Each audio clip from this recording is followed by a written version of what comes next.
como vocês acham que isso, toda essa questão do trabalho e sobretudo esse debate do 6x1 pode trazer para o debate do trabalho sexual? Tu quer começar a falar ou... Comece tu. Então, eu acho que também a primeira coisa que eu queria falar, né, é que é muito bom que venha eu e a Carol para um podcast assim, porque quando a gente costuma falar sobre trabalho sexual, sobre prostituição, sobre pornografia, todos esses assuntos que são muito espinhosos, ligados à sexualidade, né, as pessoas elas sempre tentam desqualificar a gente de algum jeito. Sim. Então, se eu como... Desculpa, gente, não sei se pode falar palavrão também e tal. Pode à vontade. Então perfeito, você é carioca, porra, né? Porra. Pô, vagabundo, acho que não pode falar palavrão. É adjetivo aqui, né? Não, é vírgula. Porra, é vírgula. Mas... Ai, gente, já me perdi. Sim. Mas descredibilidade, né? Então, eu sendo uma puta, as pessoas elas viram pra mim e falam: ah, mas você não sabe o que você está falando, você deveria estudar mais o que você está falando.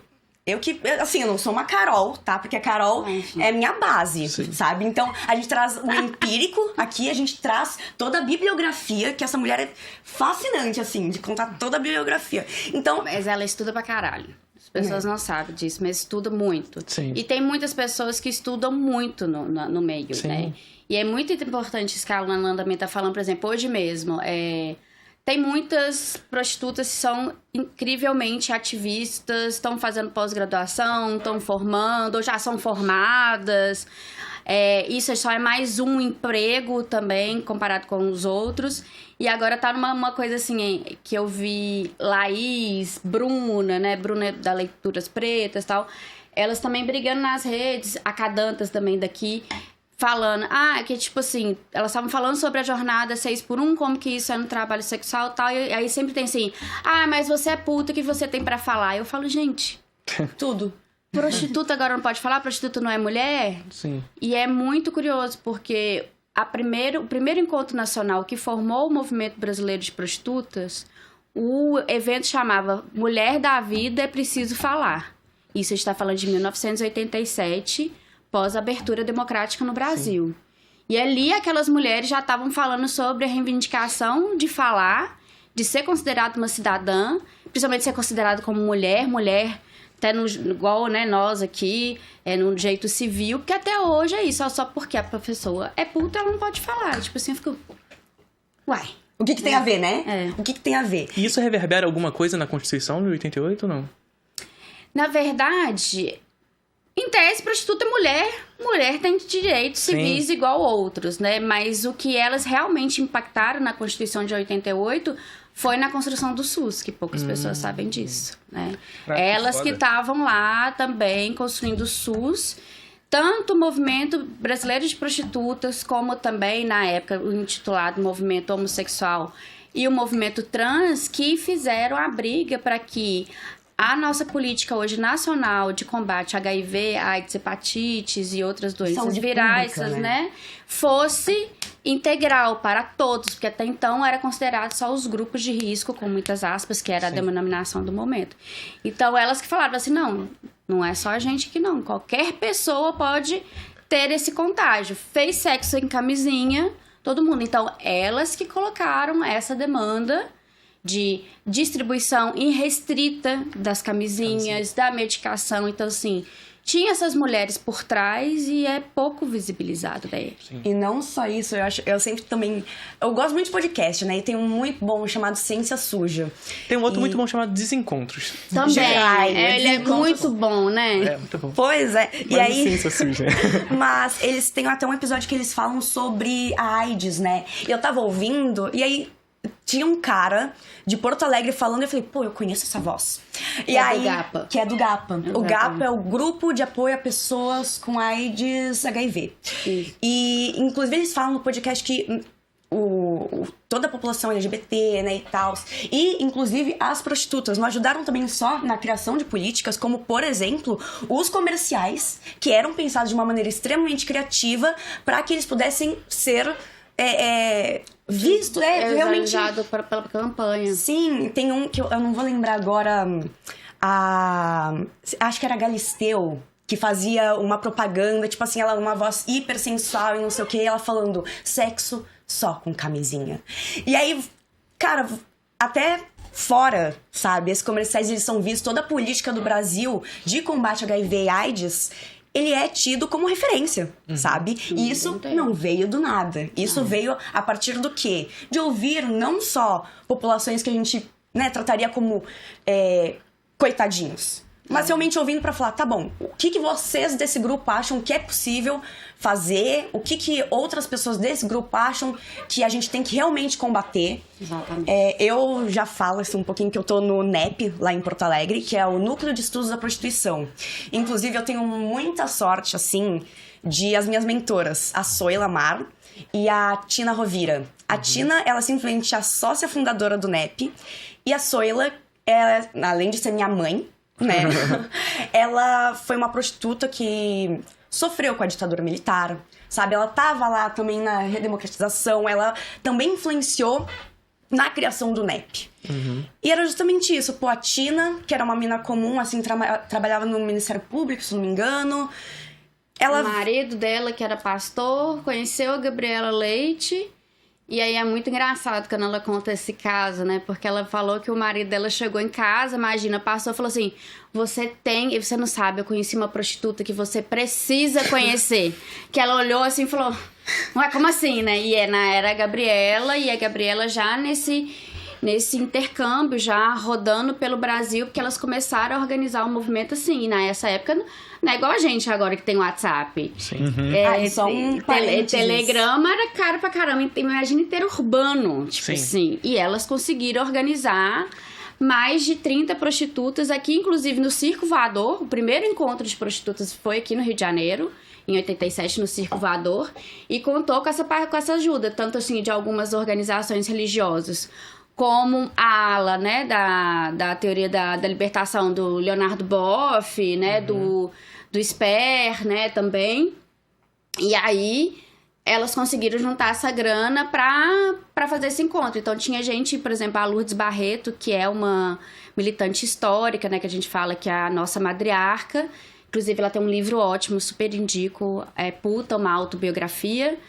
E elas pegaram um ônibus lá de Belém do Pará para descer até aqui no Rio de Janeiro. E o pessoal tava organizando lá ônibus de Porto Alegre para vir para cá, né? Então, isso também é muito importante. E a partir desse, enquanto a gente estava falando sobre a campanha, né? Os primeiros manuais que tiveram sobre, na época só falava AIDS, né? De 89, inclusive, foi escrito pelas prostitutas. Sim. Então, foram elas que escreveram tanto para as prostitutas, que era a ideia da educação sobre pares, como também para os clientes. Tem um manual específico, um primeiro que era para os clientes.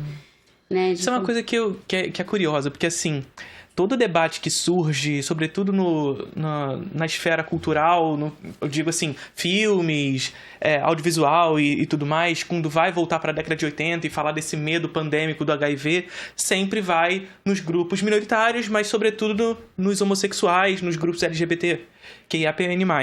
Mas a gente não tem tanta obra que retrate toda essa questão envolvendo o trabalho sexual. O quão, assim... qual foi o peso desse momento histórico da década de 80, tanto no trabalho de militância com relação a isso, mas também numa questão de saúde pública mesmo, envolvendo o trabalho nesse contexto? Inclusive, meu mestrado foi sobre isso, né? Foi sobre a história política do movimento brasileiro de prostituta, né? E aí, eu sempre... Olha pra você ver que coisa, né? Como a gente tá falando sobre essa questão da invisibilidade, vamos pensar assim, nesses regimes de quem pode falar, quem não pode falar.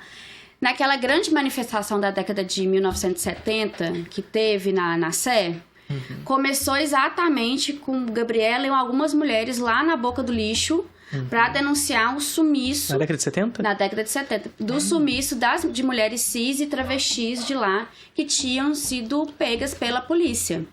Nesse mesmo período, você vê, a Soila, por exemplo, conta também que nessa época as mulheres também eram... os policiais pegavam elas e levavam para vários cantos. Lourdes também. Lourdes, inclusive, foi presa, só pra você ter noção, nessa mesma época.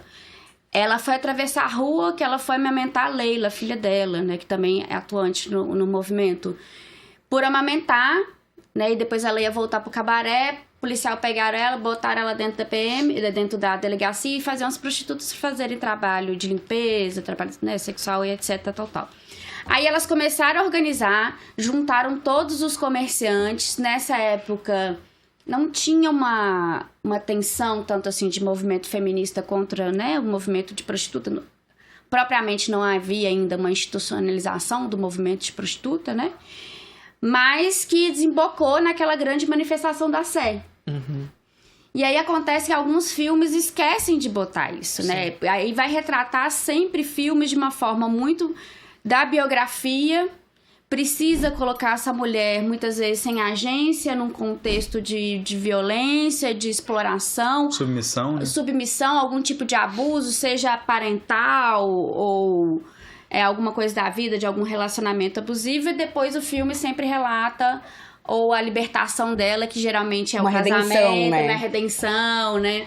Isso também acontece com as novelas. Foi algo também que eu escrevi num artigo o ano passado, foi. Porque tava assim... Sou um pouquinho noveleira também. Tava nas 3 âmbitos da novela, tinha sempre... E é sempre essa personagem, assim, né? De tipo... Ou é a prostituta que guarda os segredos da cidade todas, ou é uma vigarista, ou ela... A Camila Pitanga, por exemplo, é celebridade a novela? Não lembro. Ela foi a mais diferente. Camila Pitanga? Da Camila Pitanga. Qual é o nome da personagem? Bebel, né? A Bebel foi muito diferente. A história da Hilda Furacão também, mas tem sempre um estereótipo, né? Por exemplo, Sim. Na época tava passando Terra e Paixão. E aí a Glória Pires era também uma ex-prostituta, a personagem dela. E aí o ápice na hora da narrativa era quando o filho dela descobre que ela era uma ex-prostituta e morre, não sei o que, tal. E aí isso fica como se fosse um atestado de caráter, um atestado de moral, né? E se a gente for olhar, em algum momento na vida... muitas mulheres tiveram algum contato, trabalharam algum tempo no trabalho sexual. Isso acontece tanto que, assim, eu tenho várias amigas que começaram assim, Carol, eu descobri que minha avó trabalhou, mas eu quero investigar, como que eu posso saber de algum arquivo, como é que eu faço, tal, como que isso ficou oculto pra caramba, né? Até mesmo nos trabalhos que a gente faz lá no NEP, em Porto Alegre. Eu costumo sair com as meninas lá pra gente ir nos pontos de prostituição e falar com as gurias, né? Então a gente já chega, tipo... E é muito engraçado que é uma coisa que eu já falei pra ti, eu sempre comento com a Célia, que eu acho, assim, fantástico. Que a gente chega e as meninas já olham, né, assim pra gente. A gente chega e fala, oi, tudo bom? E aí, como você tá? Como que tá o movimento? Não te preocupa. Ó, eu sou puta, eu sou digital, ela é analógica, sabe? Porque a Soila, até hoje, ela tá há 40 anos, assim, na prostituição. Sim. Sabe? Ela não reda pé. E as histórias são, tipo assim, muitas, exatamente disso que a Carol falou. E aí, de onde você vem? Ah, eu venho de outra cidade. A gente tá em Porto, eu venho de Novo Hamburgo, eu venho de Viamão, eu venho de Canoas. Ah, minha filha não sabe, meu filho não sabe, meu marido não sabe, minha mãe não sabe. Às vezes, quando a gente vai, que as meninas dão muita palestra também. Sim. Porque sempre o assunto prostituição, ele envolve muito estigma, muito mística, né? Então as meninas vão lá, falam trabalho, papapá, sempre abre uma parte pra questionamento e sempre tem pelo menos 2, 3 pessoas que levantam e falam, tive uma conhecida, minha irmã, sabe? Então as pessoas às vezes elas têm esse julgamento de, não, isso é um negócio imoral, porque que tipo de família desestruturada? Pô, sua filha pode ser prostituta e você não sabe. Sim. Sabe?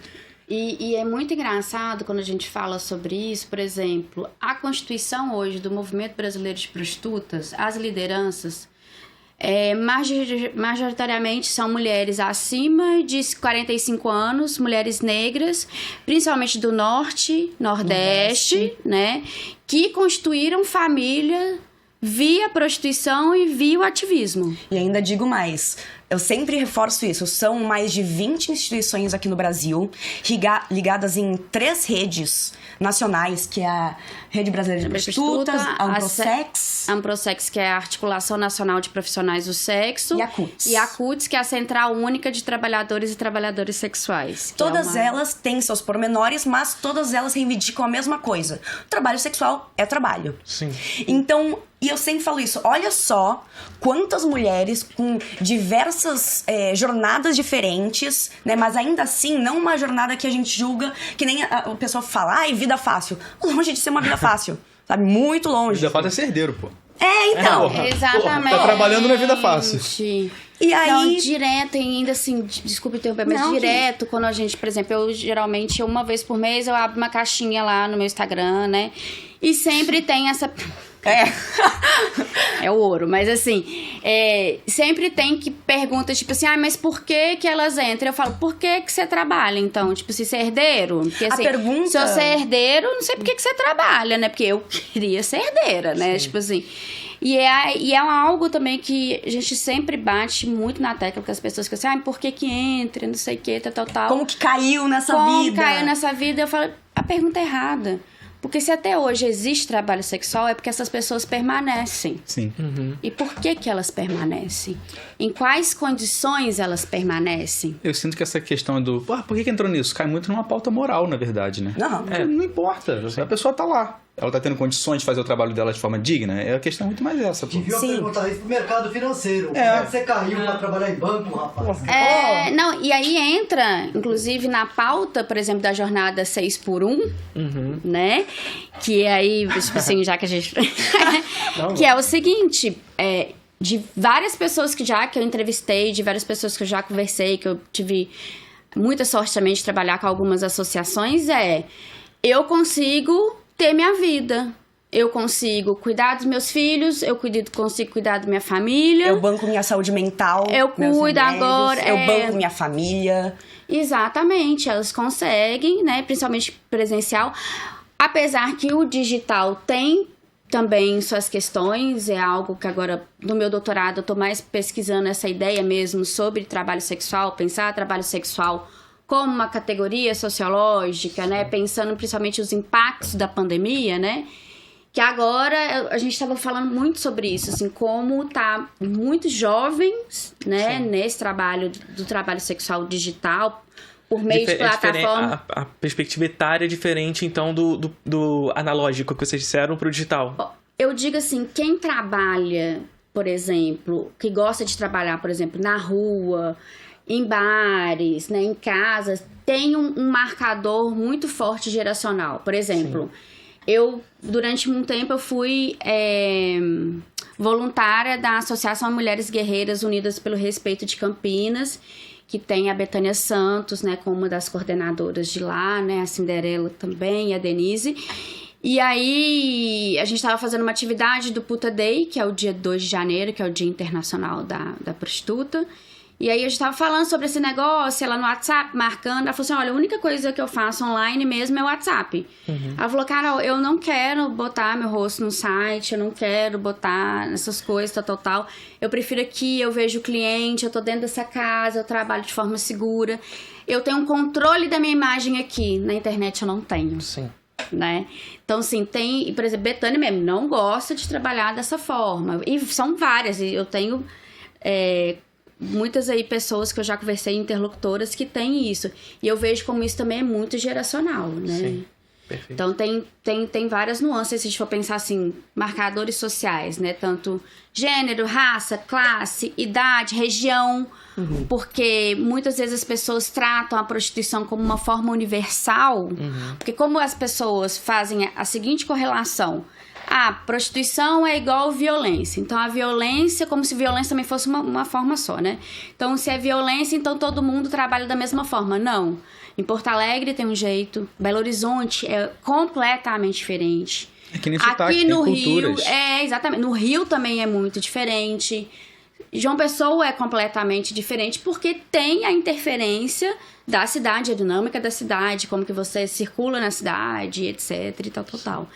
E aí também que, por exemplo, quando falar de regulamentação, também por isso que é muito complexo para você falar de um país continental que tem diferentes formas de trabalho sexual, né? Então... Sim. Curtiu esse corte? Sabe o que você vai gostar também? As peças da Insider. Tô usando aqui oversize de t-shirt, tô usando everyday shorts, tô usando a cuequinha que é maravilhosa. As peças todas são muito boas, né? Dá pra ver pela qualidade aqui. E as peças da Insider, além delas serem anti-odor, além delas não desbotarem, elas também se ajustam ao calor do corpo. Então não fica com a peça amassada, sabe? É bom demais. E usando o cupom DESENCONTROSBF, você pode ter até 40% de desconto na loja da Insider no site deles. Então checa o link aqui na nossa descrição e não perde essa oportunidade que tá muito boa.